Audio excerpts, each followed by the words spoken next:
وقتی 30 گرم حکمش ادامه 500 کیلو هم ادامه خودم دست میذاره رو 500 کیلو که حداقل یه پولی دستشو بگیره دو تا از عقدای بچگیشو تلافی کنه. کی به شما اجازه داده بابت عقدای بچگی یه ملتی رو بدبخت کنی؟ داش بزرگی هم پول نداشتیم واسش کلیه بخریم. افتاد مرد.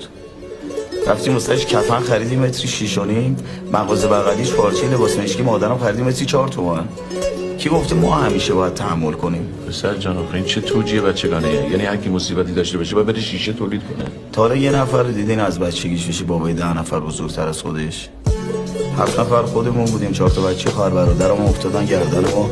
11 نفری جمع شده بودیم توی خونه 80 متری نم کشیده سر کوچه تنگی که بنا واسازیش نمیکرد، گفت خاکش مرده.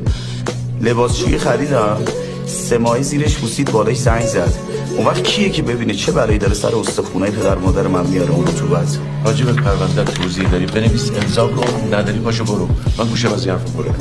بمیرم برای گوشاتون.